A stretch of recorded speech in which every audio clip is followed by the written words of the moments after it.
اسلام کا اخلاقی نقطہ نظر۔ یہ مقالہ 26 فروری 1944 کو اسلامیہ کالج پشاور میں پڑھا گیا۔ معمولی حالات میں جبکہ زندگی کا دریا سکون کے ساتھ بہہ رہا ہو، انسان ایک طرح کا اطمینان محسوس کرتا ہے، کیونکہ اوپر کی صاف شفاف سطح ایک پردہ بن جاتی ہے جس کے نیچے تہہ میں بیٹھی ہوئی گندگیاں اور غلاظتیں چھپی رہتی ہیں، اور پردے کی اوپری صفائی آدمی کو اس بات کا تجسس کرنے کی ضرورت کم ہی محسوس ہونے دیتی ہے کہ تہہ میں کیا کچھ چھپا ہوا ہے اور کیوں چھپا ہوا ہے۔ لیکن جب اس دریا میں طوفان برپا ہوتا ہے اور نیچے کی چھپی ہوئی ساری گندگیاں اور غلاظتیں ابھر کر برسر عام سطح دریا پر بہنے لگتی ہیں، اس وقت اندھوں کے سوا ہر وہ شخص جس کے دیدوں میں کچھ بینائی کے نور باقی ہو، ہر اشتباہ کے بغیر صاف صاف دیکھ لیتا ہے کہ زندگی کا دریا کیا کچھ اپنے اندر لیے ہوئے چل رہا ہے۔ اور یہی وہ وقت ہوتا ہے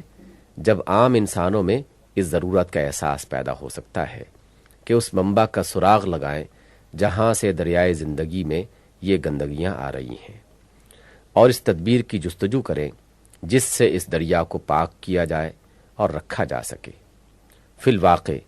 اگر ایسے وقت میں بھی لوگوں کے اندر اس ضرورت کا احساس بیدار نہ ہو تو یہ اس بات کی علامت ہے کہ نوع انسانی اپنی غفلت کے نشے میں مدہوش ہو کر سود و زیاں سے بالکل ہی بے خبر ہو چکی ہے۔ موجودہ قوموں کی اخلاقی حالت۔ یہ زمانہ جس سے ہم آج کل گزر رہے ہیں، انہی غیر معمولی حالات کا زمانہ ہے۔ زندگی کا دریا اس وقت اپنی طغیانی پر ہے۔ ملک اور قوم کے درمیان سخت کشمکش برپا ہے، اور یہ کشمکش اتنی گہرائی تک اتری ہوئی ہے کہ بڑے بڑے مجموعوں سے گزر کر فرد تک کو نزاع کے میدان میں کھینچ لائی ہے۔ اس طرح عالم انسانی کے بیشتر حصے نے اپنے وہ تمام اخلاقی اوصاف اگل کر منظر عام پر رکھ دیے ہیں جنہیں وہ مدتوں سے اندر ہی اندر پرورش کر رہا تھا۔ اب ہم ان گندگیوں کو علانیہ سطح زندگی پر دیکھ رہے ہیں جن کو تلاش کرنے کے لیے کچھ نہ کچھ تعمق کی ضرورت تھی۔ اب صرف ایک مادرزاد اندھا ہی اس غلط فہمی میں مبتلا رہ سکتا ہے کہ بیمار کا حال اچھا ہے، اور صرف وہی لوگ بیماری کی تشخیص اور علاج کی فکر سے غافل رہ سکتے ہیں جو حیوانات کی طرح اخلاقی حس سے بالکل خالی ہیں، یا جن کے اخلاقی احساسات پر فالج گر گیا ہے۔ ہم دیکھ رہے ہیں کہ پوری قومیں بہت بڑے پیمانے پر ان بدترین اخلاقی صفات کا مظاہرہ کر رہی ہیں جن کو ہمیشہ سے انسانیت کے ضمیر نے انتہائی نفرت کی نگاہ سے دیکھا ہے۔ بے انصافی، بے رحمی، ظلم و ستم، جھوٹ، دغا فریب، مکر، بدعہدی، خیانت، بے شرمی، نفس پرستی، استحصال بالجبر اور ایسے ہی دوسرے جرائم محض انفرادی جرائم نہیں رہے ہیں بلکہ قومی اخلاق کی حیثیت سے ظاہر ہو رہے ہیں۔ دنیا کی بڑی قومیں اجتماعی حیثیت سے وہ سب کچھ کر رہی ہیں جس کا ارتکاب کرنے والے افراد ابھی تک ان کے ہاں جیلوں میں ٹھونسے جاتے ہیں۔ ہر قوم نے چھانٹ کر اپنے بڑے سے بڑے مجرموں کو اپنا لیڈر اور سربراہ کار بنایا ہے، اور ان کی قیادت میں بدمعاشی کی کوئی مکروہ سے مکروہ قسم ایسی نہیں رہ گئی جس کا وہ کھلم کھلا نہایت بے حیائی کے ساتھ وسیع پیمانے پر ارتکاب نہ کر رہی ہوں۔ ہر قوم دوسری قوم کے خلاف جھوٹ تصنیف کر کے علانیہ نشر کر رہی ہے، اور ریڈیو کے ذریعے سے ان جھوٹوں نے فضائے اسیر تک کو گندا کر دیا ہے۔ پورے ملکوں اور بر اعظموں کی آبادیاں لٹیروں اور ڈاکوؤں میں تبدیل ہو چکی ہیں، اور ہر ڈاکو عین اس وقت جبکہ وہ خود ڈاکہ مار رہا ہوتا ہے نہایت بے شرمی کے ساتھ اپنے مخالف ڈاکو کی ان ساری گناہگاریوں کا شکوہ کرتا ہے جن سے داغدار ہونے میں اس کا اپنا دامن بھی اپنے حریف سے کچھ کم سیاہ نہیں ہوتا۔ انصاف کے معنی ان ظالموں کے نزدیک صرف اپنی قوم کے ساتھ انصاف کے رہ گئے ہیں۔ حق جو کچھ ہے ان کے لیے ہے،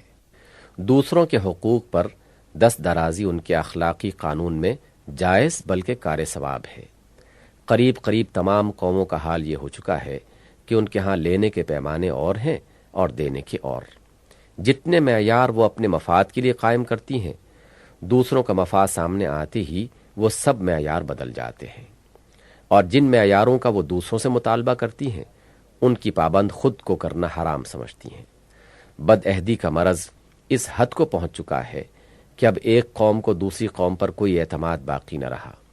بڑی بڑی قوموں کے نمائندے نہایت مہذب صورتیں لیے ہوئے جب بین الاقوامی معاہدوں پر دستخط کر رہے ہوتے ہیں،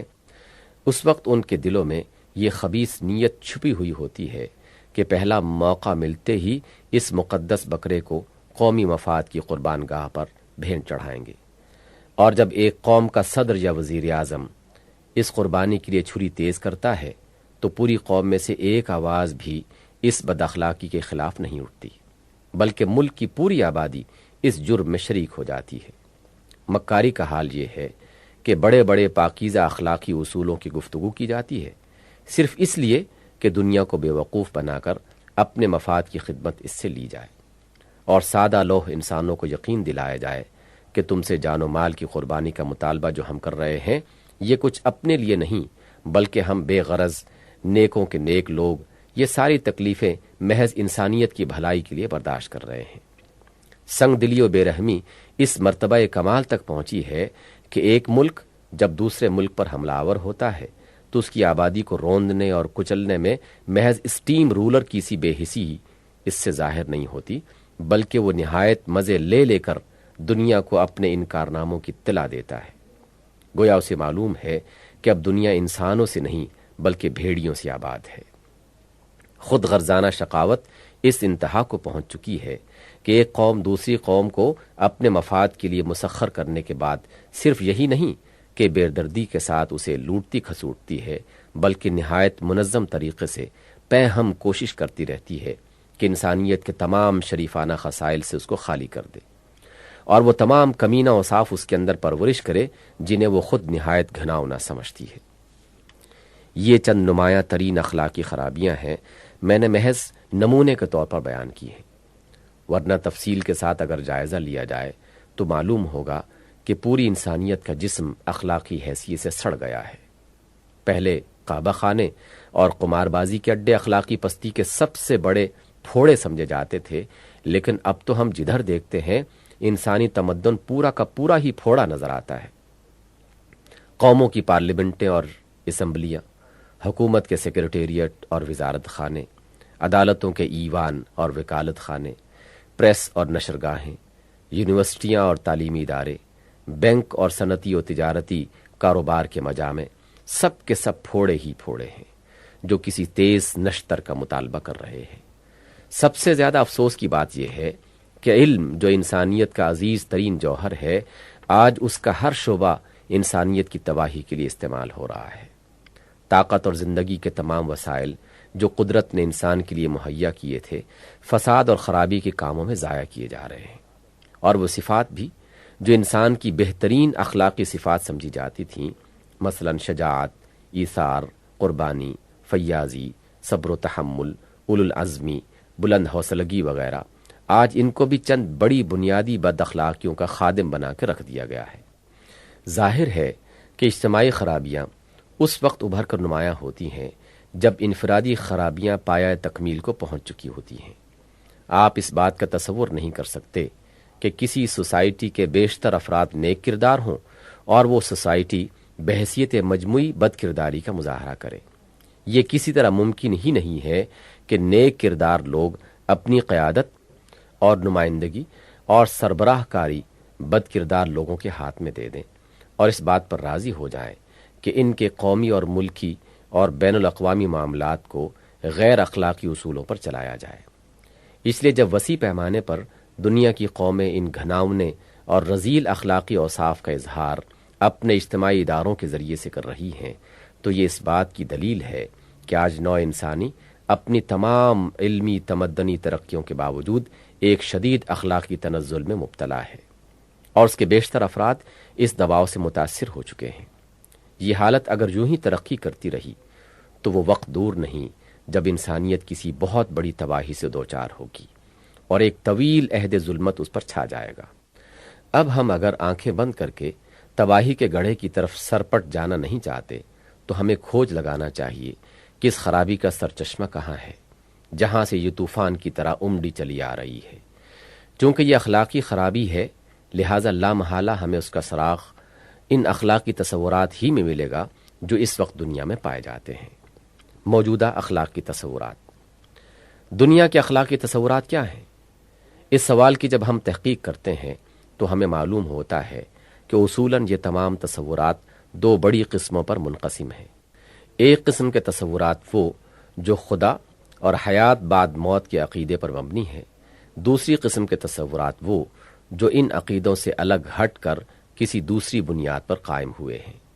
آئیے اب ہم ان دونوں قسموں کے تصورات کا جائزہ لے کر دیکھیں کہ دنیا میں اس وقت یہ کس صورت میں پائے جاتے ہیں اور ان کے نتائج کیا ہیں۔ خدا اور حیات بعد الموت کے عقیدے پر جتنے اخلاقی تصورات قائم ہوئے ہیں، ان کی صورت کا تمام تر انحصار اس عقیدے کی نوعیت پر ہوتا ہے جو خدا اور حیات بعد موت کے متعلق لوگوں میں پایا جاتا ہو۔ لہٰذا ہمیں دیکھنا چاہیے کہ دنیا اس وقت خدا کو کس شکل میں مان رہی ہے اور دوسری زندگی کے متعلق ان کے عام تخیلات کیا ہیں۔ خدا کو ماننے والے بیشتر انسان اس وقت شرک میں مبتلا ہیں۔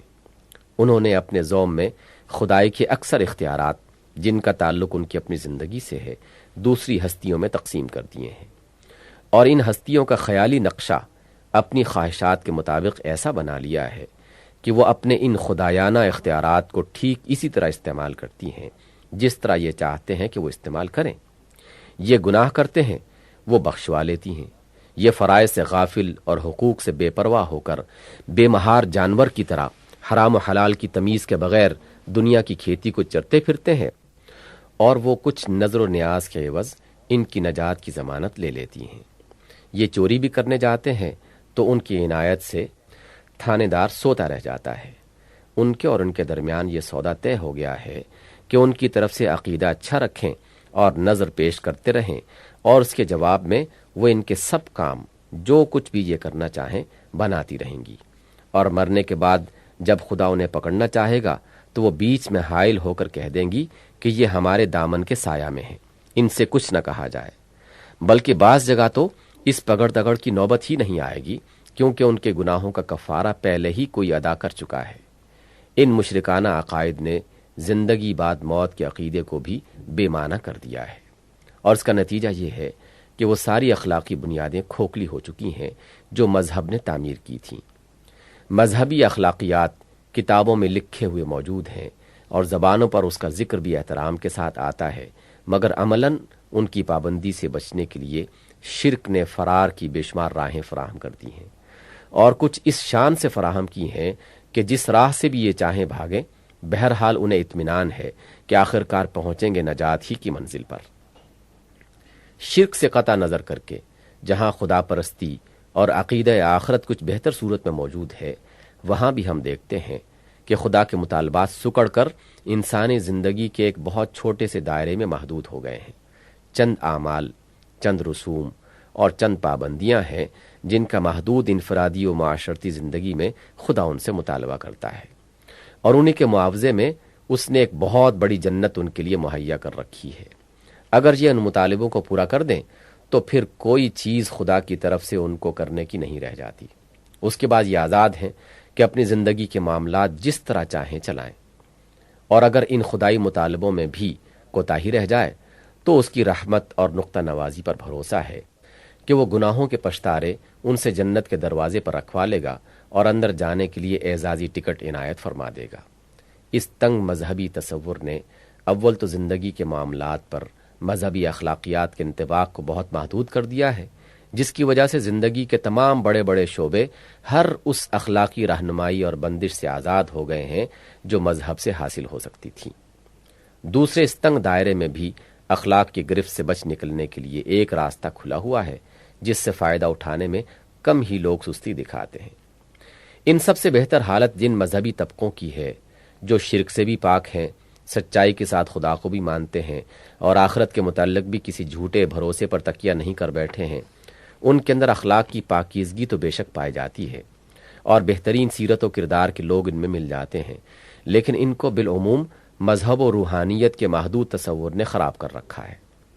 وہ دنیا اور اس کے مسائل زندگی سے بڑی حد تک بے تعلق ہو کر یا تو چند مخصوص کاموں کو جنہیں مذہبی کام سمجھا جاتا ہے لے بیٹھتے ہیں، یا اپنے نفس کو مانج مانج کر صاف کرتے ہیں تاکہ وہ اس دنیا ہی میں عالم غیب کی آوازیں سننے اور حسن مطلق کی پرچھائیاں دیکھنے کے قابل ہو جائیں۔ ان کے نزدیک نجات کا راستہ دنیاوی زندگی کے کنارے کنارے سے بچ کر نکل جاتا ہے، اور خدا کے قرب سے سرفراز ہونے کی سبیل بس یہ ہے کہ ایک طرف مذہب کے دیے ہوئے نقشے پر اپنی زندگی کے ظاہری پہلوؤں کو ڈھال لیا جائے، اور دوسری طرف نفس کی صفائی کے لیے چند طریقوں سے کام لے کر اسے مجلہ و مصفہ کر لیا جائے، اور پھر ایک محدود دائرے کے اندر کچھ مذہبی اور روحانی مشاغل میں مصروف رہ کر زندگی کے دن پورے کر دیے جائیں۔ گویا ان کے خدا کو چند خوش وضع شیشے کے برتن، چند مقطع لاؤڈ سپیکر، چند عمدہ گراموفون، چند لطیف ریڈیو سیٹ، چند خوشنما فوٹو کے کیمرے درکار تھے، اور اسی غرض کے لیے اس نے زمین میں اتنا کچھ سامان دے کر انسان کو بھیجا تاکہ یہاں سے اپنے آپ کو ان چیزوں میں تبدیل کر کے پھر اس کے پاس واپس پہنچ جائے۔ مذہب و روحانیت کے اس غلط تصور کا سب سے بڑا نقصان یہ ہوا کہ جو نفوس بلند تر اور پاکیزہ تر اخلاقی صلاحیتوں کے حامل تھے، انہیں یہ زندگی کے میدان سے ہٹا کر گوشوں میں لے گیا، اور گھٹیا درجے کے اوصاف رکھنے والوں کے لیے بغیر مزاحمت کے خود بخود میدان خالی ہو گیا۔ دنیا کی پوری مذہبی صورتحال کا یہ لب لباب ہے، اور اس سے آپ اندازہ کر سکتے ہیں کہ خدا پرستی سے جو اخلاقی طاقت انسان کو ملنی ممکن تھی، بیشتر انسان تو اس کو سرے سے حاصل ہی نہیں کر رہے ہیں، اور ایک بہت قلیل تعداد اس کو حاصل کر رہی ہے، لیکن انسانیت کی رہنمائی و سربراہ کاری سے وہ خود دستبردار ہو گئی ہے۔ اس لیے اس کا حال اس بیٹری کا سا ہے جس میں بجلی بھری ہوئی ہے اور وہ یوں ہی رکھے رکھے اپنی عمر پوری کر دے۔ انسانی تمدن کی گاڑی بالفعل جو لوگ اس وقت چلا رہے ہیں، ان کے اخلاقیات خدا اور آخرت کے اساسی تخیل سے خالی ہیں اور دانستہ خالی کیے گئے ہیں۔ نیز اخلاق میں خدا کی رہنمائی قبول کرنے سے انہوں نے قطعی انکار کر دیا ہے۔ اگرچہ ان میں کثیر التعداد لوگ کسی نہ کسی مذہب کے قائل ہیں، مگر ان کے نزدیک مذہب ہر انسان کا محض ایک شخصی اور انفرادی معاملہ ہے، جسے اپنی ذات تک آدمی کو محدود رکھنا چاہیے۔ اجتماعی زندگی اور اس کے معاملات سے مذہب کو کوئی سروکار ہی نہیں ہے۔ پھر اس کی کیا ضرورت ہے کہ وہ ان معاملات کو چلانے کے لیے کسی فوق الفطری ہدایت کی طرف رجوع کریں؟ گزشتہ صدی کے اواخر میں جس اخلاقی تحریک کی ابتدا امریکہ سے ہوئی تھی اور جو بڑھتے بڑھتے انگلستان اور دوسرے ممالک میں پھیل گئی، اس کا بنیادی مسلک امریکی انجمن اخلاق امریکن ایتھک یونین کے مقاصد کی فہرست میں بئی الفاظ واضح کیا گیا ہے۔ انسانی زندگی کے تمام تعلقات میں، خواہ وہ شخصی ہوں، اجتماعی ہوں، قومی ہوں یا بین الاقوامی، اخلاق کی انتہائی اہمیت پر زور دینا، بغیر اس کے کہ مذہبی معتقدات یا مابعد الطبیع تخیلات کا اس میں کوئی دخل ہو۔ اس تحریک کے زیر اثر انگلستان میں اتحاد انجمن ہائے اخلاق یونین آف ایتھیکل سوسائٹیز قائم ہوئی، جو بعد کو اخلاقی اتحاد کے نام سے منظم کی گئی۔ اس کا اساسی مقصد یہ بیان کیا گیا ہے: انسانی رفاقت اور خدمت کے ایسے طریقے کی تلقین کرنا جو اس اصول پر مبنی ہو کہ مذہب کا سب سے بڑا مقصد بھلائی کی محبت ہے، اور یہ کہ اخلاقی تصورات اور اخلاقی زندگی کے لیے دنیا کی حقیقت اور زندگی بعد موت کے متعلق کسی عقیدے کی حاجت نہیں ہے، اور یہ کہ خالص انسانی اور فطری ذرائع سے انسانوں کو اپنے تمام تعلقات زندگی میں حق سے محبت کرنے، حق جاننے اور حق پر عمل کرنے کے لیے تیار کیا جائے۔ ان الفاظ میں در حقیقت اس پورے طبقے کی نمائندگی کی گئی ہے جو اس وقت دنیا کے افکار، تہذیب، تمدن اور معاملات کی رہنمائی کر رہا ہے۔ آج دنیا کے کاروبار کو عملاً جو لوگ چلا رہے ہیں، ان سب کے ذہن پر وہی تخیل چھایا ہوا ہے جو اوپر کے چند فقروں میں بیان کیا گیا ہے۔ سب ہی نے بالفعل اپنے اخلاقیات کو خدا اور آخرت کے عقیدے اور مذہب کی اخلاقی رہنمائی سے آزاد کر لیا ہے۔ وہ اگر خدا کو مانتے بھی ہیں تو صرف اس کے ہونے کو مانتے ہیں، اپنی زندگی کے اصول اور ضابطے اس سے نہیں لیتے۔ غیر مذہبی اخلاقی فلسفوں کا جائزہ۔ اب ہمیں ان غیر مذہبی اخلاقی فلسفوں کا جائزہ لے کر دیکھنا چاہیے کہ ان کی کیا کیفیت ہے۔ نمبر 1، فلسفہ اخلاق کا پہلا بنیادی سوال یہ ہے کہ وہ اصلی اور انتہائی بھلائی کیا ہے جس کو پہنچنا انسانی سعی و عمل کا مقصود ہونا چاہیے، اور جس کے معیار پر انسان کے طرز عمل کو پرکھ کر فیصلہ کیا جائے کہ وہ اچھا ہے یا برا، صحیح ہے یا غلط۔ اس سوال کا کوئی ایک جواب انسان نہیں پا سکا، اس کے بہت سے جوابات ہیں۔ ایک گروہ کے نزدیک وہ بھلائی خوشی ہے، دوسرے کے نزدیک کمال ہے، تیسرے کے نزدیک فرض برائے فرض ہے۔ پھر خوشی کے متعلق مختلف سوالات پیدا ہوتے ہیں کہ کیسی خوشی؟ آیا وہ جو جسمانی و نفسانی خواہشات کے پورا ہونے سے حاصل ہوتی ہے، یا وہ جو ذہنی ترقی کے مدارج پر چڑھنے سے حاصل ہوتی ہے، یا وہ جو اپنی شخصیت کو آرٹ یا روحانیت کے نقطہ نظر سے آراستہ کر لینے سے حاصل ہوتی ہے؟ نیز یہ کہ کس کی خوشی؟ آیا ہر شخص کی اپنی خوشی، یا اس جماعت کی خوشی جس سے انسان وابستہ ہے، یا تمام انسانوں کی خوشی، یا فی الجملہ دوسروں کی خوشی؟ اسی طرح کمال کو مقصود قرار دینے والوں کے لیے بھی بہت سے سوالات پیدا ہوتے ہیں۔ کمال کا تصور اور اس کا معیار کیا ہے، اور کمال کس کا مقصود ہے، فرد کا، جماعت کا یا انسانیت کا؟ اسی طرح جو لوگ فرض برائے فرض کے قائل ہیں وہ ایک غیر مشروط واجب الاطاعت قانون فرض کی بے چون و چرا اطاعت ہی کو آخری و انتہائی بھلائی قرار دیتے ہیں۔ ان کے لیے بھی یہی سوال پیدا ہوتا ہے کہ وہ قانون فی الواقع ہے کیا، کس نے اس کو بنایا ہے، اور کس کا قانون ہونے کی وجہ سے وہ واجب الاطاعت ہے؟ ان تمام سوالات کے جوابات مختلف گروہوں کے نزدیک مختلف ہیں، محض فلسفہ کی کتابوں ہی سے مختلف نہیں بلکہ عملاً بھی مختلف ہیں۔ یہ ساری انسانوں کی بھیڑ جو آپ کے سامنے تمدن انسانی کی گاڑی کو چلا رہی ہے، جس میں سلطنتوں کو چلانے والے وزیر، فوجوں کو لڑانے والے جنرل، انسانوں کے درمیان فیصلہ کرنے والے جج، انسانی معاملات کے قانون بنانے والے شارعین،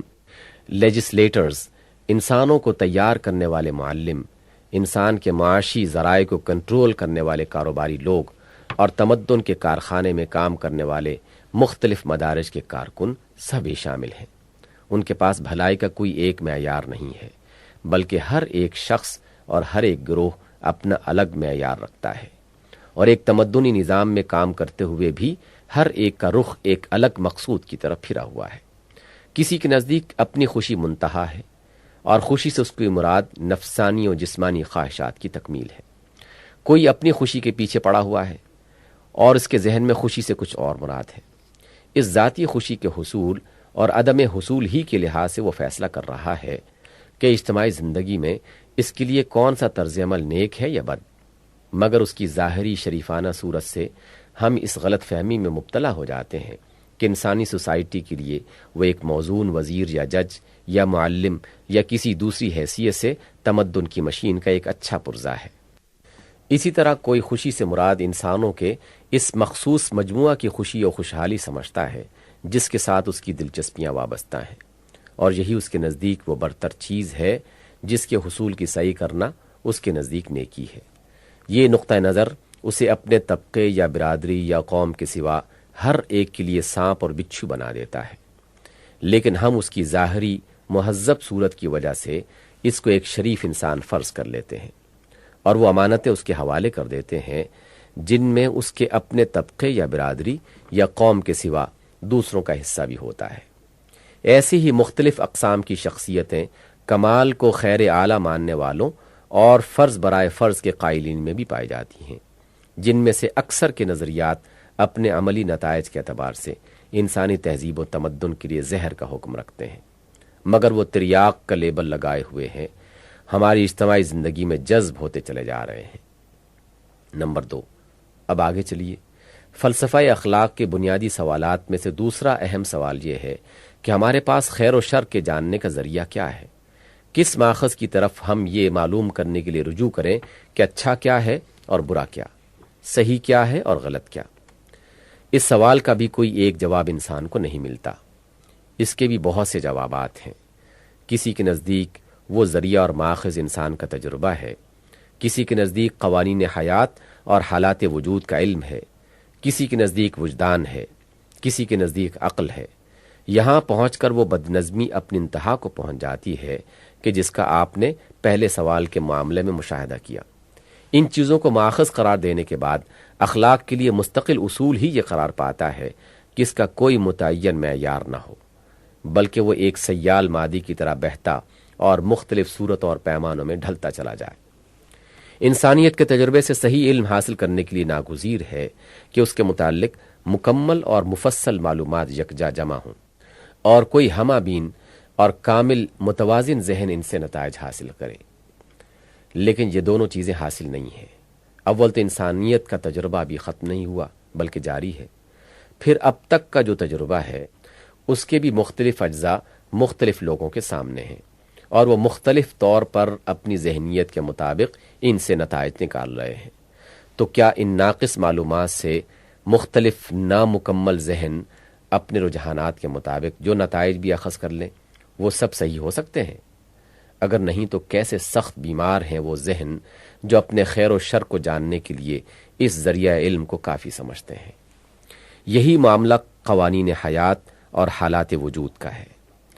یا تو آپ اخلاقی بھلائی اور برائی کو جاننے کے لیے اس وقت کا انتظار کریں جب ان قوانین اور حالات کا علم قابل اطمینان حد تک آپ کی گرفت میں آ جائے، یا نہیں تو ناکافی معلومات کو ناکافی جانتے ہوئے انہی کی بنیاد پر مختلف ذہنیت اور مختلف مراتب علمی کے لوگ مختلف طور پر فیصلے کرتے رہیں کہ ان کے لیے خیر کیا ہے اور شر کیا ہے، اور علم کی ہر نئی قسط حاصل ہونے کے بعد ان فیصلوں کو بدلتے بھی رہیں، حتیٰ کہ آج کا خیر کل کا شر ہو جائے اور آج کا شر کل خیر قرار پائے۔ عقل اور وجدان کا معاملہ بھی اس سے کچھ مختلف نہیں ہے۔ بلا شبہ خیر و شر کو جاننے کی کچھ استعداد عقل کو بھی حاصل ہے،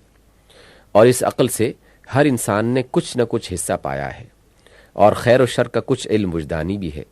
جس کا الہام ہر انسان کے ضمیر پر فطرتاً ہوتا ہے، لیکن اس علم کے لیے ان میں سے کوئی بھی کافی بذات نہیں ہے کہ اسی کو آخری اور واحد ذریعہ علم کی حیثیت لے لیا جائے۔ عقل یا وجدان جس کو بھی آپ کافی بذات سمجھتے ہیں، بہرحال ایک ایسے ذریعہ علم پر آپ اعتماد کریں گے جو نہ صرف یہ کہ اپنی فطرت میں ناقص و محدود ہے، بلکہ وہ مختلف اشخاص، مختلف طبقوں، مختلف حالات اور مختلف زمانوں میں پہنچ کر بالکل مختلف چیزوں پر خیر یا شر ہونے کا حکم لگاتا ہے۔ یہ ساری بد نظمی جس کا میں نے ابھی آپ کے سامنے ذکر کیا ہے محض علمی مقالات اور فلسفیانہ بحثوں تک محدود نہیں ہے، بلکہ فی الواقع دنیا کے تمدن و تہذیب میں عملاً اس کا عکس پوری طرح نمایاں ہو رہا ہے۔ آپ کے تمدن میں جو لوگ کام کر رہے ہیں، خواہ وہ کارفرمائی کے مقام پر ہوں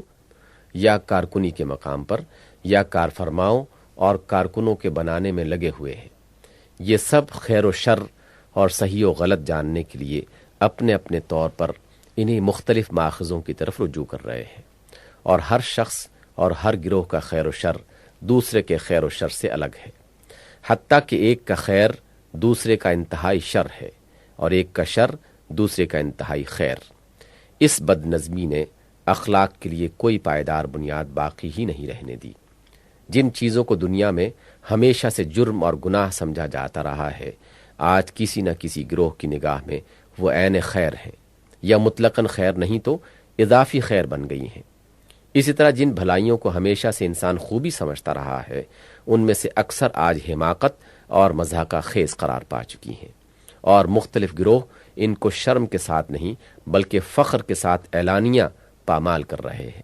پہلے جھوٹا جھوٹ بولتا تھا مگر معیار اخلاق سچائی ہی کو مانتا تھا، لیکن آج کے فلسفوں نے جھوٹ کو خیر بنا دیا ہے، اور جھوٹ بولنے کا ایک مستقل فن مدون کیا جا رہا ہے، اور بڑے پیمانے پر قومیں اور سلطنتیں جھوٹ پھیلا رہی ہیں۔ یہی حال ہر بد اخلاقی کا ہے کہ پہلے بد اخلاقیاں ہی تھیں، مگر آج نئے فلسفوں کے طفیل وہ سب مطلق یا اضافی خیر میں تبدیل کر دی گئی ہیں۔ نمبر 3، فلسفہ اخلاق کے بنیادی سوالات میں سے تیسرا سوال یہ ہے کہ قانون اخلاق کے پیچھے وہ کون سی قوت ہے جس کے زور سے یہ قانون نافذ ہو؟ اس کے جواب میں مسرت اور کمال کے پرستار کہتے ہیں کہ خوشی یا کمال کی طرف جانے والی بھلائیاں اپنی پیروی کرانے کی طاقت اپنے اندر خود ہی رکھتی ہیں، اور رنج یا پستی کی طرف لے جانے والی برائیاں آپ اپنے ہی زور پر اپنے سے اجتناب کرا لیتی ہیں۔ اس کے سوا قانون اخلاق کے لیے کسی خارجی اقتدار کی ضرورت ہی نہیں۔ دوسرا گروہ کہتا ہے کہ قانون فرض انسان کے ارادہ معقول کا اپنے اوپر عائد کیا ہوا قانون ہے، اس کے لیے کسی بیرونی زور کی حاجت نہیں۔ تیسرا گروہ سیاسی اقتدار کو قانون اخلاق کی اصل قوت نافذہ سمجھتا ہے، اور اس مسلک کی روح سے اسٹیٹ کی طرف وہ تمام اختیارات منتقل ہو جاتے ہیں جو پہلے خدا کے لیے تھے، یعنی باشندوں کے حق میں یہ فیصلہ کرنا کہ انہیں کیا کرنا چاہیے اور کیا نہ کرنا چاہیے۔ چوتھے گروہ نے یہ مرتبہ اسٹیٹ کے بجائے سوسائٹی کو دیا ہے۔ یہ سب جوابات فسادات کی بے شمار صورتیں دنیا میں عملاً پیدا کر چکے ہیں اور اب تک کر رہے ہیں۔ پہلے دونوں جوابوں نے انفرادی خودسری اور بے راہ روی یہاں تک بڑھا دی کہ اجتماعی زندگی کا شیرازہ درہم برہم ہونے کے قریب پہنچ گیا۔ پھر اس کا رد عمل ان فلسفوں کی صورت میں رونما ہوا جنہوں نے یا تو اسٹیٹ کو خدا بنا کر افراد کو بالکل اس کا بندہ بنا ڈالا، یا پھر افراد کی روٹی کے ساتھ ان کی خیر و شر کی باغیں بھی معاشرے کے ہاتھوں میں دے دی، حالانکہ سبوحن قدوس نہ اسٹیٹ ہے نہ معاشرہ۔ نمبر 4، یہی معاملہ اس سوال کے جواب میں پیش آتا ہے کہ وہ کون سا محرک ہے جو انسان کو اپنے طبعی رجحانات کے علی الرغم اخلاقی احکام کی پابندی پر آمادہ کرے۔ کسی کے نزدیک بس خوشی کی طمع اور رنج و تکلیف کا خوف اس کے لیے کافی محرک ہے، کوئی محض کمال کی خواہش اور نقص سے بچنے کی تمنا کو اس کے لیے کافی سمجھتا ہے، کوئی اس لیے محض آدمی کے اپنے جذبہ احترام قانون پر اعتماد کرتا ہے، کوئی اسٹیٹ کے اجر کی امید اور اس کے غضب کو اہمیت دیتا ہے، اور کوئی معاشرے کے اجر اور اس کے غضب کو تم و خوف کے لیے استعمال کرنے پر زیادہ زور دیتا ہے۔ ان میں سے ہر جواب کو عملاً ہمارے اخلاقی نظامات میں سے کسی نہ کسی کے اندر تقدم کا وہ مقام حاصل ہے، اور تھوڑا سا تجسس کرنے پر یہ حقیقت بآسانی کھل سکتی ہے کہ یہ سب محرکات بد اخلاقی کے لیے بھی اتنے ہی اچھے محرک بن سکتے ہیں جتنے خوش اخلاقی کے لیے، بلکہ ان میں بد اخلاقی کے لیے محرک بننے کی قوت بہت زیادہ ہے، اور بہرحال کسی اعلیٰ درجے کی اخلاقیات کے لیے تو یہ تمام محرکات قطعاً ناکافی ہیں۔ یہ بہت مختصر جائزہ جو میں نے دنیا کی موجودہ اخلاقی حالت کا لیا ہے، اس سے بیک نظر یہ محسوس ہو جاتا ہے کہ دنیا میں اس وقت ایک ہمہ گیر اخلاقی انتشار پایا جاتا ہے۔ خدا سے بے نیاز ہو کر انسان کوئی ایسی بنیاد نہیں پا سکا جس پر وہ قابل اطمینان طریقے سے اپنے اخلاق کی تعمیر کرتا۔ اخلاق کے سارے بنیادی سوالات اس کے لیے حقیقتاً لاجواب ہو کے رہ گئے۔ نہ وہ اس خیر برتر کا کہیں سراغ لگا سکا جو اس کی کوششوں کا منتہا بننے کے قابل ہوتی، اور جس کے لحاظ سے اعمال کے نیک یا بد اور صحیح یا غلط ہونے کا فیصلہ کیا جا سکتا۔ نہ اسے وہ ماخذ کہیں سے ہاتھ لگا جس سے وہ صحیح طور پر معلوم کر سکتا کہ خیر کیا ہے اور شر کیا۔ نہ اسے وہ اقتدار فراہم کرنے میں کامیابی ہوئی جس کی بنا پر اخلاق کے کسی بلند جامع عالمگیر ضابطہ کو قوت نافذہ حاصل ہو سکتی، اور نہ اسے کوئی ایسا محرک مل سکا جو انسانوں میں راستی پر عمل کرنے اور ناراستی سے پرہیز کرنے کے لیے حقیقی آمادگی پیدا کرنے کے قابل ہو۔ خدا سے بغاوت کر کے انسان نے خودسری کے ساتھ ان سوالات کو حل کرنا چاہا اور اپنے نزدیک حل کیا بھی، مگر یہ اسی حل کے پیدا کردہ نتائج ہیں جو آج ہم کو اخلاقی تنزل کے ایک خوفناک طوفان کی شکل میں اٹھتے اور پوری انسانی تہذیب کو تباہی کی دھمکیاں دیتے نظر آتے ہیں۔ کیا اب بھی وہ وقت نہیں آیا کہ ہم اس بنیاد کو تلاش کریں جس پر انسانی اخلاق کی صحیح تعمیر ہو سکے؟ فی الواقع یہ تلاش و جستجو محض ایک علمی بحث نہیں ہے، بلکہ ہماری زندگی کی ایک عملی ضرورت ہے، اور وقت کی نزاکت نے اس کو اہم ترین ضرورت بنا دیا ہے۔ اسی لحاظ سے میں اپنی تلاش کے نتائج پیش کرتا ہوں اور چاہتا ہوں کہ جو لوگ اس ضرورت کو محسوس کر رہے ہیں وہ نہ صرف میرے ان نتائج پر ٹھنڈے دل سے غور کریں بلکہ خود بھی سوچیں کہ اخلاق انسانی کے لیے آخر کون سی بنیاد صحیح ہو سکتی ہے۔ انسانی اخلاق کی صحیح بنیادیں۔ میں اپنی تلاش و تحقیق سے جس نتیجے پر پہنچا ہوں وہ یہ ہے کہ اخلاق کے لیے صرف ایک ہی بنیاد صحیح ہے، اور وہ اسلام فراہم کرتا ہے۔ یہاں فلسفہ اخلاق کے تمام بنیادی سوالات کا جواب ہم کو ملتا ہے، اور ایسا جواب ملتا ہے کہ جس کے اندر وہ کمزوریاں موجود نہیں ہیں جو فلسفیانہ جوابات میں پائی جاتی ہیں۔ یہاں مذہبی اخلاقیات کی ان کمزوریوں میں بھی کوئی کمزوری ایسی موجود نہیں ہے جن کی وجہ سے وہ نہ کسی مستحکم سیرت کی تعمیر کر سکتے ہیں اور نہ انسان کو تمدن کے وسیع ذمہ داریاں سنبھالنے کے قابل بناتے ہیں۔ یہاں ایک ایسی ہماگیر اخلاقی رہنمائی ملتی ہے جو زندگی کے تمام شعبوں میں ترقی کے انتہائی ممکن درجات تک ہم کو لے جا سکتی ہے۔ یہاں وہ اخلاقی اصول ہم کو ملتے ہیں جن پر ایک صالح ترین نظام تمدن قائم ہو سکتا ہے، اور اگر ان اصولوں پر انفرادی و اجتماعی کردار کی بنا رکھی جائے تو انسانی زندگی اس فساد سے محروم رہ سکتی ہے جس سے وہ اس وقت دوچار ہے۔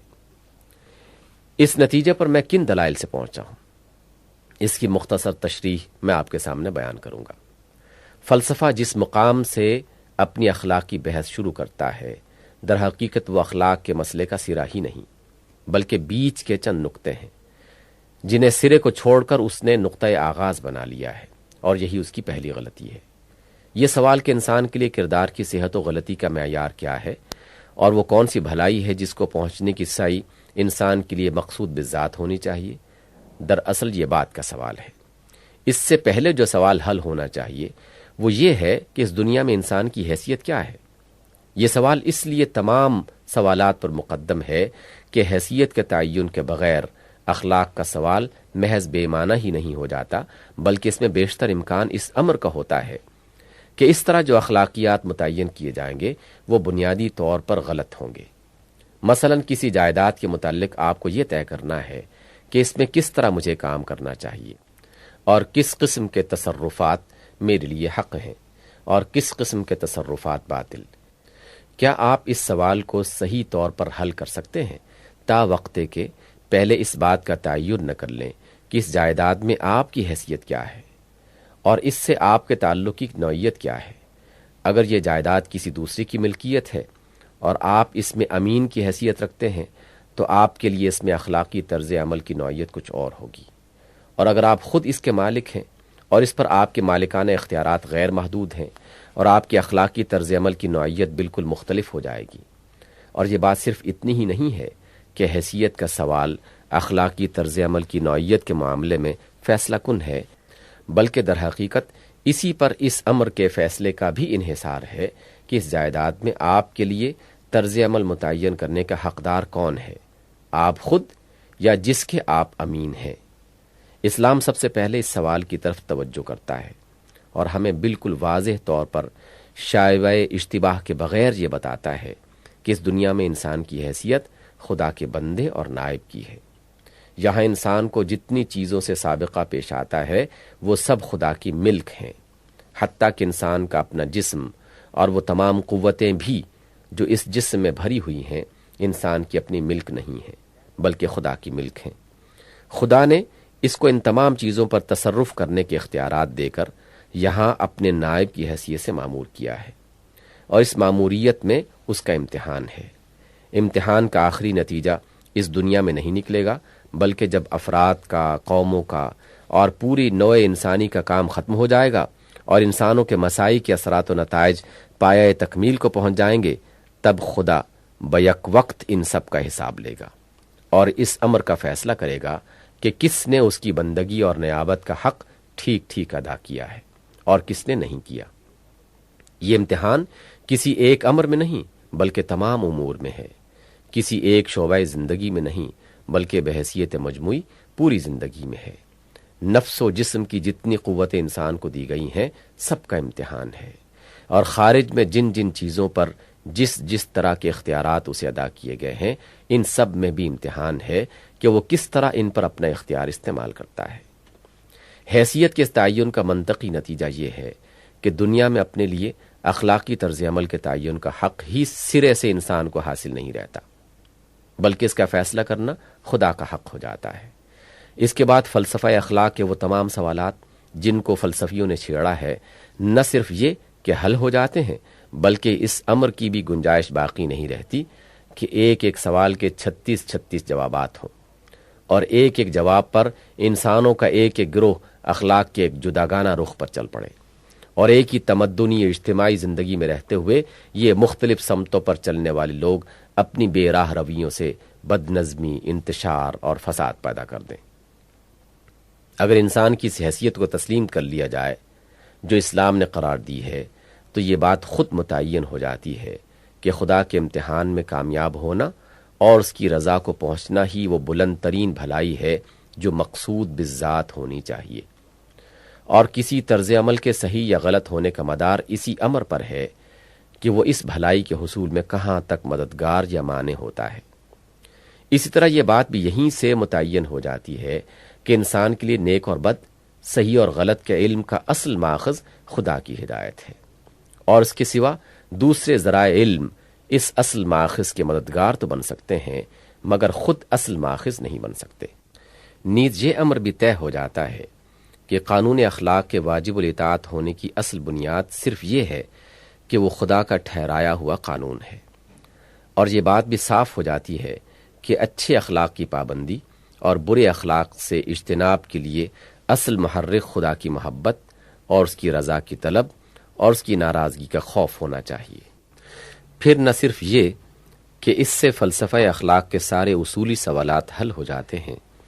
بلکہ در حقیقت اس بنیاد پر جو اخلاقی سسٹم بنتا ہے اس کے اندر نہایت متوازن اور متناسب طریقے سے وہ تمام اخلاقی سسٹم اپنی اپنی موضوع جگہ پا لیتے ہیں جو فلسفہ اخلاق کے مفکرین نے تجویز کیے ہیں۔ فلسفیانہ اخلاقی نظاموں کی اصل قباحت یہ نہیں ہے کہ ان میں حقیقت و صداقت کا جز بھی نہیں ہے، بلکہ ان کی اصل قباحت یہ ہے کہ انہوں نے صداقت کے ایک جز کو لے کر پوری صداقت بنا لیا ہے۔ اس لیے جز کے کل بننے میں جس قدر زائد کی ضرورت پڑتی ہے اس کی تکمیل کے لیے لامحالہ انہیں باطل کے بہت سے اجزاء لینے پڑتے ہیں۔ اسلام اس کے برعکس پوری صداقت پیش کرتا ہے، اور اس کی کل صداقت میں وہ تمام جزی صداقتیں جذب ہو جاتی ہیں جو لوگوں کے پاس الگ الگ تھیں اور ناقص تھیں۔ یہاں خوشی کا بھی ایک مقام ہے، مگر اس سے مراد وہ خوشی و خوشحالی ہے جو خدا کے قانون کی پیروی سے اور اس کے نتیجے میں حاصل ہو، اور یہ خوشی و خوشحالی جسمانی و مادی بھی ہے، ذہنی و نفسی بھی، آرٹسٹک اور روحانی بھی۔ نیز یہ خوشی و خوشحالی فرد کی بھی ہے، جماعت کی بھی، اور تمام انسانیت کی بھی۔ ان مختلف خوشیوں میں تصادم نہیں بلکہ توافق ہے۔ یہاں کمال کا بھی ایک مقام ہے، مگر وہ کمال جو خدا کے امتحان میں 100% نمبر پانے کا مستحق ہو، اور یہ فرد کا، جماعت کا، قوم کا، پوری انسانیت کا، غرض سب ہی کا کمال ہے۔ صحیح اخلاقی طرز عمل وہ ہے جس سے ہر فرد نہ صرف خود کمال کی طرف ترقی کرے بلکہ دوسروں کی تکمیل میں بھی مددگار ہو، کوئی کسی کی تکمیل میں مزاحم نہ ہو۔ یہاں کانت کے قطعی واجب الاطاعت کیٹیگوریکل امپیریٹو کو پوری عزت کی جگہ مل جاتی ہے، اور اس جہاز کو وہ لنگر بھی مل جاتا ہے جس کے بغیر یہ فلسفہ کے دریا میں ڈگمگا رہا تھا۔ جس قطعی واجب الاطاعت قانون کا ذکر کانت نے کیا ہے اور جس کی وہ خود کوئی توضیح نہ کر سکا، دراصل وہ خدا کا قانون ہے۔ خدا کی طرف سے اس کی صورت معین کی گئی ہے، خدا ہی کا قانون ہونے کی وجہ سے وہ واجب الاطاعت ہے، اور اس کی بے چون و چرا اطاعت کا نام نیکی ہے۔ اسی طرح یہاں اخلاقی خیر و شر کے علم کا جو ماخذ ہمیں بتایا گیا ہے وہ ان دوسرے ذرائع علم کی نفی نہیں کرتا جن کی طرف فلاسفہ رجوع کرتے ہیں، بلکہ ان سب کو ایک سسٹم کا جز بنا لیتا ہے۔ البتہ وہ نفی جس چیز کی کرتا ہے وہ صرف یہ بات ہے کہ انہیں یا ان میں سے کسی ایک کو اصلی اور آخری ذریعہ علم کی حیثیت سے لے لیا جائے۔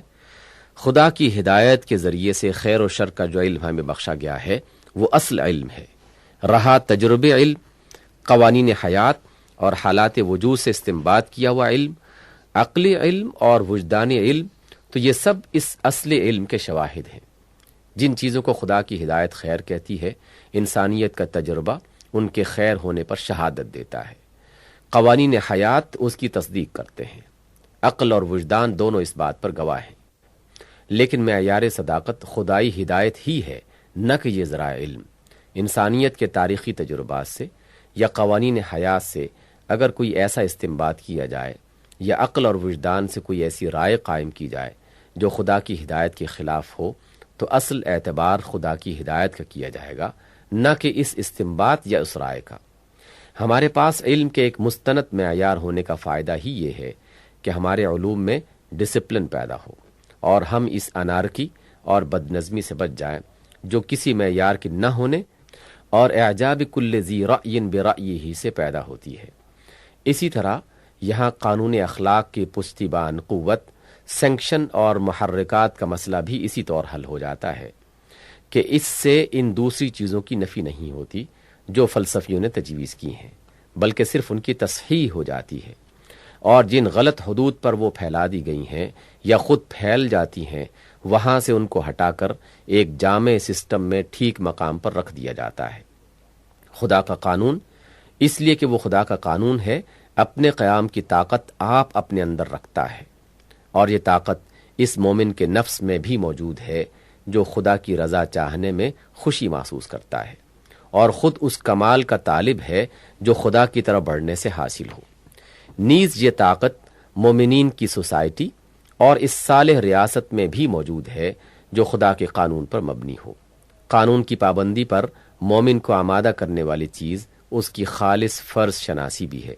اس کا حق کو حق جانتے ہوئے اسے پسند کرنا اور باطل کو باطل سمجھتے ہوئے اس سے نفرت کرنا بھی ہے، اور وہ طمع اور خوف بھی ہے جو وہ اپنے خدا سے رکھتا ہے۔ اسلامی تصور اخلاق کا انسانی زندگی پر اثر دیکھیے، اس طرح اسلام اس پوری فکری اور عملی انارکی کو ختم کر دیتا ہے جو انسان کو بے خدا فرض کر کے اس کے لیے ایک نظام اخلاق تجویز کرنے کی کوششوں سے پیدا ہوتی ہے۔ اس کے بعد آگے چلیے، اسلام خدا کا جو تصور پیش کرتا ہے وہ یہ ہے کہ خدا ہی انسان کا اور ساری کائنات کا واحد مالک، خالق، معبود اور حاکم ہے۔ اس خدائی میں کوئی اس کا شریک نہیں ہے۔ اس کے ہاں بجز دعائے خیر کے کسی ایسی سفارش کی گنجائش بھی نہیں جو زور سے منوائی جاتی ہو اور رد نہ کی جا سکتی ہو۔ اس کے ہاں ہر شخص کی کامیابی و ناکامی کا مدار اس کے اپنے طرز عمل پر ہے۔ نہ کوئی کسی کا کفارہ بن سکتا ہے، نہ کسی کے عمل کی ذمہ داری دوسرے پر ڈالی جا سکتی ہے، اور نہ کسی کے عمل کا صلہ دوسرے کو ملتا ہے۔ اس کے ہاں جانبداری نہیں ہے کہ ایک شخص یا خاندان یا قوم یا نسل سے اس کو دوسرے کی بنسبت زیادہ دلچسپی ہو۔ سب انسان اس کی نگاہ میں یکساں ہیں، سب کے لیے ایک ہی قانون اخلاق ہے، اور فضیلت جو کچھ بھی ہے اخلاقی فضیلت کے اعتبار سے ہے۔ وہ خود رحیم ہے اور رحم کو پسند کرتا ہے، وہ خود فیاض ہے اور فیاضی کو پسند کرتا ہے، وہ خود غفور ہے اور درگزر کو پسند کرتا ہے، وہ خود عادل ہے اور عدل کو پسند کرتا ہے، وہ ظلم سے، تنگ نظری و تنگ دلی سے، بے رحمی و سنگ دلی سے، تعصب اور نفسانی جانبداری سے پاک ہے۔ اس لیے انہی کو پسند کرتا ہے جو ان صفات سے پاک ہوں۔ پھر کبریائی تنہا اس کا حق ہے، اس لیے تکبر اسے ناپسند ہے۔ خدائی صرف اسی کے لیے ہے اور دوسرے سب اس کے بندے ہیں، اس لیے ایک بندے پر دوسرے کی خداوندی اس کو پسند نہیں۔ مالک وہ اکیلا ہے اور دوسروں کے پاس جو کچھ ہے امانت کی حیثیت سے ہے، اس لیے کسی بندے کی خود مختاری اور کسی کا کسی کے لیے قانون بنانا اور کسی کا کسی کے لیے بذات خود واجب الاطاعت ہونا، یہ سب فی الحقیقت غلط ہے۔ سب کا متع وہی ایک ہے اور سب کے لیے خیر اسی میں ہے کہ اس کی بے چون و چرا اطاعت کریں۔ پھر وہ محسن ہے اور شکر اور احسان مندی اور محبت کا مستحق ہے۔ وہ منعم ہے اور اس کا حقدار ہے کہ اس کی نعمتوں میں اسی کی منشا کے مطابق تصرف کیا جائے۔ وہ منصف ہے اور لازم ہے کہ انسان اس کے انصاف میں سزا پانے کا خوف اور جزا پانے کی طمع رکھے۔ وہ علیم و خبیر ہے اور دلوں کی چھپی ہوئی نیتوں سے بھی واقف ہے، اس لیے ظاہری حسن اخلاق سے اس کو دھوکہ نہیں دیا جا سکتا۔ وہ محیط ہے، اس لیے کوئی یہ امید بھی نہیں کر سکتا کہ جرم کر کے اس کی پکڑ سے بچ نکلے گا۔ خدا کے اس تصور پر غور کیجئے، اس سے بالکل ایک فطری نتیجہ کے طور پر انسان کے لیے ایک مکمل اخلاقی زندگی کا نقشہ وجود میں آتا ہے، اور وہ نقشہ ان تمام کمزوریوں سے خالی ہے جو مشرکانہ مذاہب کے اخلاقیات اور دہریانہ مسلکوں کے اخلاقیات میں پائے جاتے ہیں۔ یہاں نہ تو اخلاقی ذمہ داریوں سے بچ نکلنے کے چور دروازے کہیں موجود ہیں، نہ ان ظالمانہ فلسفوں کے لیے کوئی جگہ ہے جن کی بنا پر انسان اپنی دلچسپیوں کے لحاظ سے عالم انسانیت کو تقسیم کر کے ایک حصہ کے لیے مجسم فرشتہ اور دوسرے حصے کے لیے مجسم شیطان بن جاتا ہے۔ نہ دہریانہ اخلاقیات کی وہ بنیادی کمزوریاں اس میں پائی جاتی ہیں جن کی وجہ سے اخلاق میں کوئی استحکام پیدا نہیں ہو سکتا۔ ان سلبی خوبیوں کے ساتھ اس نقشہ میں یہ ایجابی خوبی موجود ہے کہ یہ اخلاقی فضیلت کا ایک بلند ترین اور وسیع ترین منتہا پیش کرتا ہے جس کی وسعت اور بلندی کی کوئی حد نہیں، اور اس منتہا کی طرف بڑھنے کے لیے ایسے محرکات فراہم کرتا ہے جو پاکیزہ ترین ہیں۔ پھر یہ تصور کہ امتحان کسی ایک چیز میں نہیں بلکہ ان تمام چیزوں میں ہے جو خدا نے انسان کو دی ہیں، کسی ایک حیثیت میں نہیں بلکہ ان تمام حیثیتوں میں ہے جو انسان کو یہاں حاصل ہیں، اور کسی ایک شعبہ حیات میں نہیں بلکہ پوری زندگی میں ہے جو اخلاق کے دائرے کو اتنا ہی پھیلا دیتا ہے جتنا امتحان کا دائرہ پھیلا ہوا ہے۔ انسان کی عقل، اس کے ذرائع علم، اس کی ذہنی و فکری قوتیں، اس کے حواس، اس کے جذبات، اس کی خواہشات، اس کی جسمانی طاقتیں سب کے سب امتحان میں شریک ہیں، یعنی امتحان آدمی کی پوری شخصیت کا ہے۔ پھر خارج کی دنیا میں جن جن اشیاء سے آدمی کو سابقہ پیش آتا ہے، جن اشیاء پر وہ تصرف کرتا ہے، جن انسانوں سے مختلف طور پر اس کو واسطہ پڑتا ہے، ان سب کے ساتھ اس کے برتاؤ میں امتحان ہے، اور سب سے بڑھ کر اس امر میں امتحان ہے کہ انسان یہ سب کچھ خدا کی خداوندی اور اپنی ابدیت و نیابت کے احساس کے ساتھ کر رہا ہے، یا آزادی و مختاری کی ہوا میں مبتلا ہو کر، یا خدا کے سوا دوسروں کا بندہ بن کر۔ اس وسیع ترین تصور اخلاق میں وہ تنگی نہیں ہے جو مذہب کے محدود تصور سے پیدا ہوتی ہے۔ یہ آدمی کو زندگی کے ہر میدان میں آگے بڑھاتا ہے، ہر میدان کی اخلاقی ذمہ داریاں اسے بتاتا ہے، اور وہ اخلاقی اصول اسے دیتا ہے جن کی پیروی کرنے سے وہ خدا کے اس امتحان میں کامیاب ہو سکے جو ایک ایک میدان زندگی سے متعلق ہے۔ پھر یہ تصور کہ امتحان کا اصلی اور آخری فیصلہ اس زندگی میں نہیں بلکہ دوسری زندگی میں ہوگا، اور حقیقی کامیابی و ناکامی وہ ہے جو وہاں ہو نہ کہ یہاں۔ یہ دنیا کی زندگی اور اس کے معاملات پر انسان کی نظر کو بنیادی طور پر بدل دیتا ہے۔ اس تصور کی وجہ سے وہ نتائج اس دنیا میں نکلتے ہیں ہمارے لیے حسن و قبح، صحت اور غلطی، حق اور باطل، اور کامیابی و ناکامی کے قطعی، اصلی اور آخری معیار نہیں رہتے۔ اس لیے قانون اخلاق کی پیروی کرنے یا نہ کرنے کا انحصار بھی ان نتائج پر نہیں ہو سکتا ہے۔ جو شخص اس تصور کو قبول کرے گا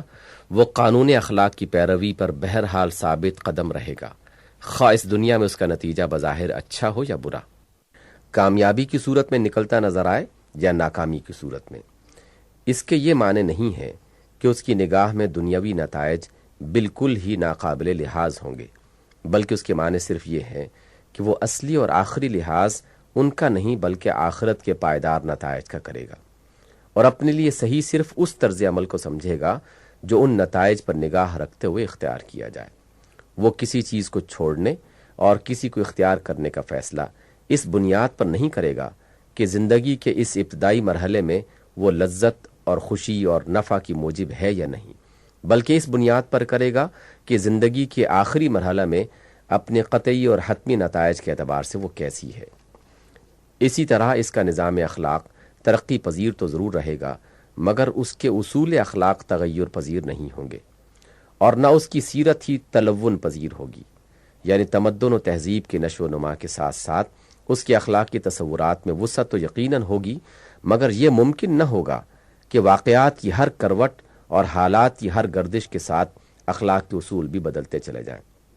اور آدمی ایک اخلاقی گرگٹ بن کے رہ جائے، اس کے اخلاقی رویے میں سرے سے کوئی پائیداری ہی نہ ہو۔ پس اخلاق کے نقطہ نظر سے آخرت کا یہ اسلامی تصور دو اہم فائدے عطا کرتا ہے جو کسی دوسرے ذریعے سے حاصل نہیں ہو سکتے۔ ایک یہ کہ اس سے اصول اخلاق کو غایہ درجے کا استحکام نصیب ہوتا ہے جس میں تزلزل کا کوئی خطرہ نہیں، دوسرے یہ کہ اس سے انسان کی اخلاقی سیرت کو وہ استقامت میسر آتی ہے جس میں بشرط ایمان انحراف کا کوئی اندیشہ نہیں۔ دنیا میں سچائی کے 10 مختلف نتیجے نکل سکتے ہیں،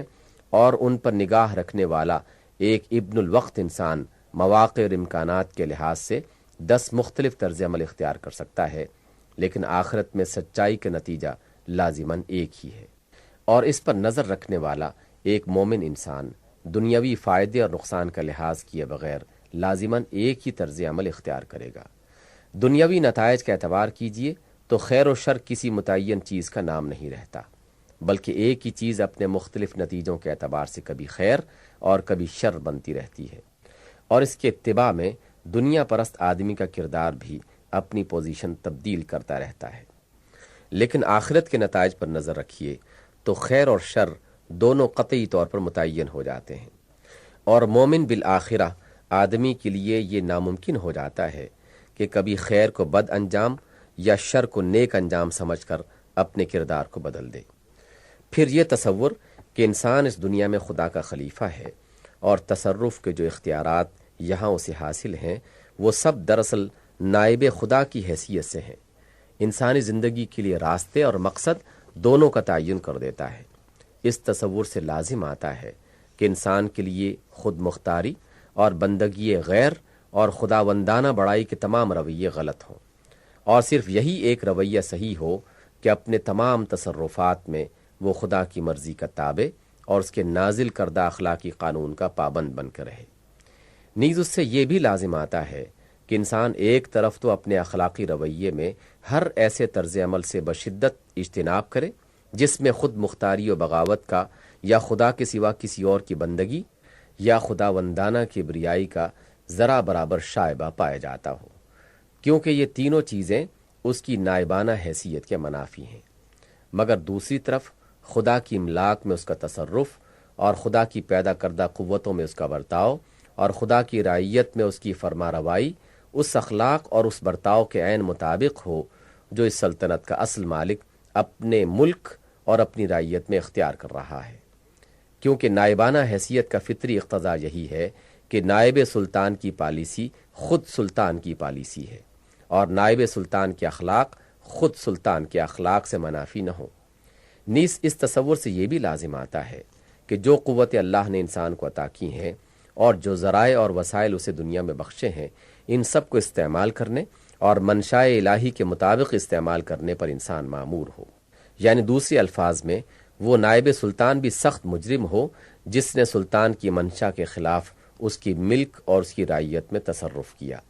اور وہ نائب بھی بڑا مجرم قرار پائے جس نے سلطان کے دیے ہوئے اختیارات میں سے کسی اختیار کو سرے سے استعمال ہی نہ کیا ہو، بلکہ اس کی بخشی ہوئی قوتوں میں سے کسی قوت کو بلا وجہ ضائع کر دیا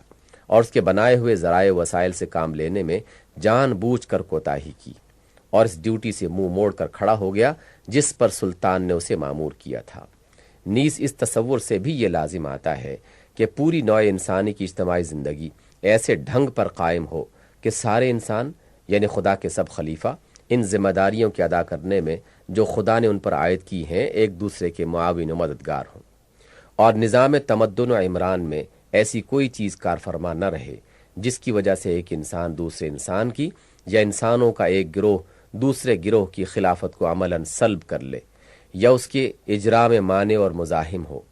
بجز اس صورت کے جبکہ کوئی انسان خلافت سے محروم ہو کر اپنے حقیقی سلطان سے بغاوت کا مرتکب ہو رہا ہو۔ یہ تو ہے وہ اخلاقی منہاج جو تصور خلافت سے ایک لازمی نتیجہ کے طور پر انسان کے لیے بنتی ہے۔ رہا انسان کی اخلاقی زندگی کا مقصد اور اس کی تمام سعی و عمل کا نصب العین، تو وہ بھی اس تصور سے بالکل ایک منطقی لزوم کے ساتھ متعین ہوتا ہے۔ نائب سلطان کی حیثیت سے انسان کا زمین پر معمور رہنا خود بخود اس بات کا مقتضی ہے کہ انسان کی زندگی کا مقصد زمین پر خدا کی مرضی پوری کرنے کے سوا اور کچھ نہ ہو۔ خدا نے زمین کے انتظام کا جتنا حصہ انسان سے متعلق کیا ہے، اس حصے میں خدا کے قانون کو جاری کرنا، خدا کی منشا کے مطابق امن اور عدل و صلاح کا نظام قائم کرنا اور قائم رکھنا، اس نظام میں شر و فساد کی جو صورتیں شیاطین جن و انس پیدا کریں ان کو دبانا اور مٹھانا، اور ان بھلائیوں کو زیادہ سے زیادہ نشو و نما دینا جو خدا کو محبوب ہیں اور جن سے خداوند عالم اپنی زندگی اور اپنی رعیت کو آراستہ دیکھنا چاہتا ہے۔ یہ ہے وہ مقصد جس پر ہر وہ انسان اپنی تمام مساعی کو مرکوز کر دے گا جس کے اندر خلیفہ الہی ہونے کا شعور پیدا ہو چکا ہو۔ یہ مقصد صرف یہی نہیں کہ ان تمام مقاصد کی نفی کر دیتا ہے جو لذت پرستوں اور مادہ پرستوں اور قوم پرستوں اور دوسرے محملات کے پرستاروں نے اپنی جگہ کے لیے مقرر کر لیے ہیں، بلکہ یہ ان لایانی مقاصد کی بھی اتنی شدت کے ساتھ نفی کرتا ہے جو روحانیت کے غلط تصور کے تحت اہل مذاہب نے متعین کیے ہیں۔